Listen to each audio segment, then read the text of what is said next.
اردو کی دوسری کتاب کے حوالے سے آج ہمارا سبق نمبر 11 ہے، ایک کتا اور ایک بلی۔ تو اپنے سبق کی طرف جو ہمارا 11واں سبق ہے اس کی طرف بڑھتے ہیں۔ ڈالا ایک کتے نے ایک بلی کو چیر، ڈالا ایک کتے نے ایک بلی کو چیر، سانس ٹھنڈی بھر کے بولی وہ حقیر، سانس ٹھنڈی بھر کے بولی وہ حقیر، رحم کاتی میں اگر چوہے پہ گاہ، رحم کاتی میں اگر چوہے پہ گاہ، تو میرا کیوں حال ہوتا یوں تباہ، تو میرا کیوں حال ہوتا یوں تباہ، جو کیا تھا اس کا پل مجھ کو ملا، جو کیا تھا اس کا پل مجھ کو ملا، آہ میں کس سے کروں اپنا گلہ، آہ میں کس سے کروں اپنا گلہ،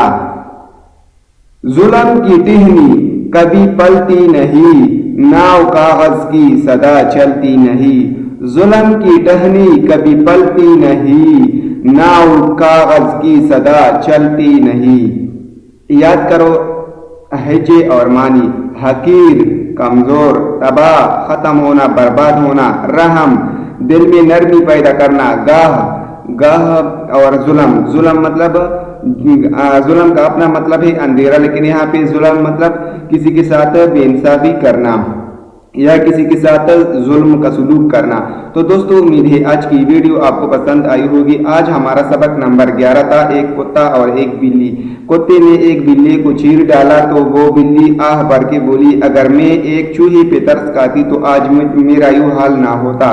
جو کچھ میں کرتا ہوں اس کا بدلہ مجھے ملا ہے۔ یعنی انسان جو کچھ بھی کرتا ہے اس کا بدلہ اس کو زندگی میں ہی ملتا ہے، اور جو ظلم کی ٹہنی ہوتی ہے وہ کبھی بڑھتی نہیں، بلکہ یہ کاغذ کی کشتی کی طرح ہے جو سدا چل نہیں سکتی۔ تو امید ہے آج کی ویڈیو آپ کو ضرور پسند آئی ہوگی۔